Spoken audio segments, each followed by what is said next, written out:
All right, so this is our fourth non-interpretive skills lecture. These things just fly by. They're so much fun. So this is one that I've been looking forward to doing for a while because it gives me a chance to blow off a little bit of steam talking about these ACR communication guidelines.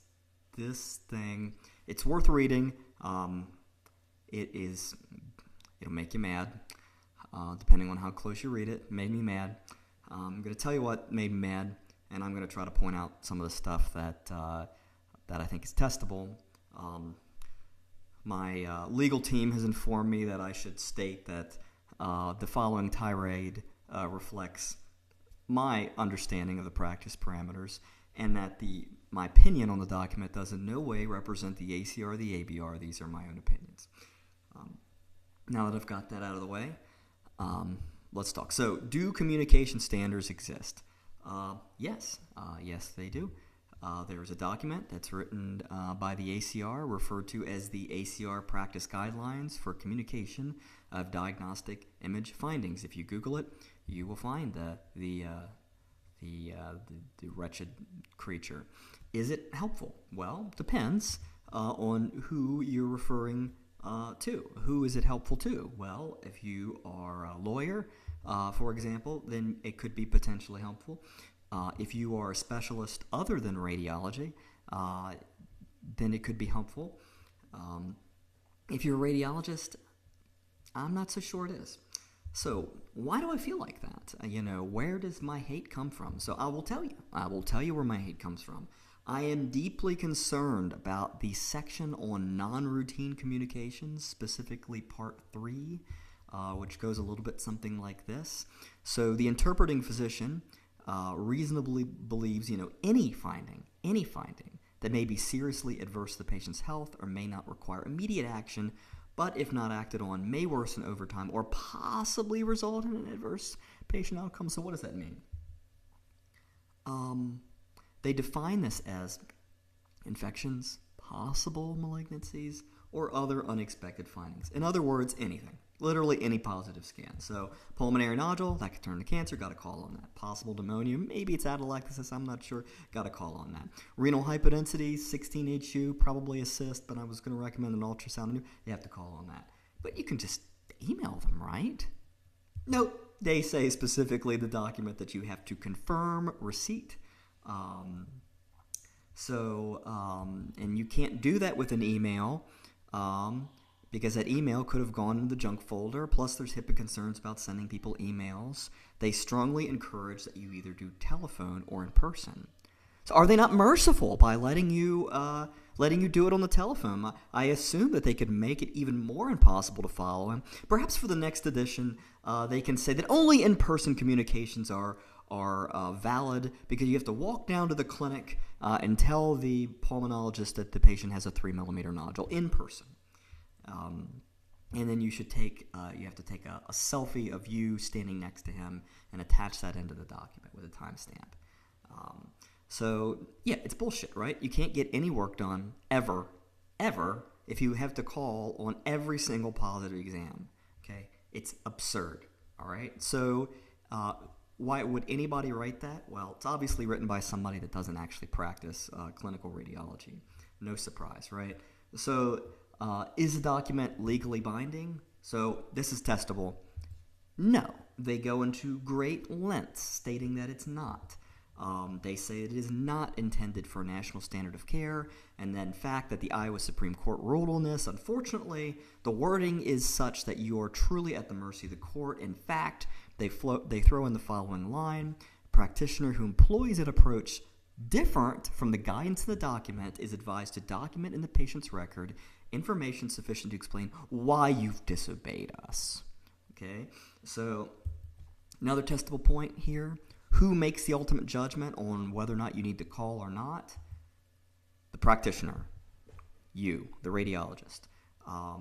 You are the decider, and that because you know all the practical circumstances. Then why am I so mad? If they're giving it back, they're putting it back on your plate, why are you so mad?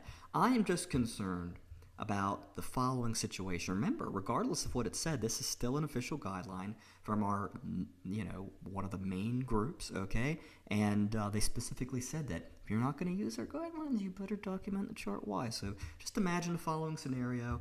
Lawyer says, why didn't you communicate the findings of an indeterminate renal cyst? And then you would say, I did. Really? Where is that documented? Well, I put it in the impression. It's impression point number 3, and I even gave specific follow-up recommendations. But did you call, confirm receipt of this? No, I assumed if they ordered, they must read the report of the multi-$1,000 exam that they ordered.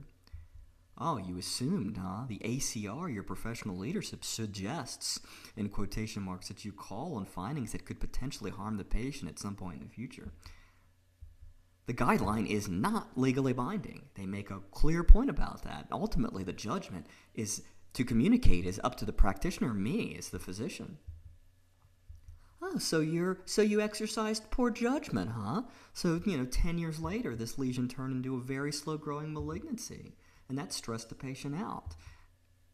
Did you document in the chart the reason you didn't communicate this finding as suggested in the document since you decided to deviate from their suggested course of action? And there you go. All right, so I surrender. Take all my money. I'll sleep under the bridge. Excellent. All right, so my secretary will tell you who to make the check out to. And don't forget to pay your ACR dues. So, okay. So, do I have any other beefs with the paper? Yep, I sure do. The paper specifies that the person generating a radiology report should be a physician. Are they not merciful? They at least take a stand against nurses generating reports. I mean, that's really helpful. The financial security of the specialty is now safe. So not a radiologist, but a physician. So neurologist, feel free to read those head CTs. Cardiologist, feel free to read those nuke studies, cardiac MRs, ER studies, do those ultrasounds. Ortho, read your own MRIs. Please go ahead, right ahead. In fact, we'll train you to use to do the imaging. So is there anything in the paper that I agree with? Almost. They do make a stance on informal reads, the so-called curbside or the quick read or the wet read. Can you take a quick look at this cholangiocarcinoma? Will you stage that real fast for me? Yes, here doesn't like this. It says it should be avoided, and if you have to do it, you should document it. So I almost completely agree. So a few things here. One, I don't work for free. You want me to give my opinion on a study? Put it in order for an outside interpretation, and I will read it, and I will bill for it. And number 2, there is no greater way to fuck up than by looking at a study real quick while some medicine doctor is over your shoulder asking you to point out basic anatomy. Yes, that is the liver. Okay, so you're going to break from your search pattern. You're going to cause confusion. So that's why I really try hard not to do that. All right, a few other points. Testable trivia here. So let's pretend that you're an interventionalist. You order a study. You order the study. And then you read it. It's sort of, it's a self-referred study. And then you have a critical finding. Well, who do you notify? You notify yourself, right? So you have to notify the patient. I know, it's terrible. You actually have to talk to the patient. So my advice, get yourself a nurse practitioner to make the call for you and document. But ultimately, the patient is who gets notified. So same sort of scenario here. If you're reading a study referred to by some rando third party, an employer, insurance company, something like that, and again, you have a critical result, you may have to talk to the patient. So again, if something like this occurs, I typically delete my report and then I put the study on my partner's desk. All right, so that's it. Real quick one here, talking about this communication guidelines. All right. More to come.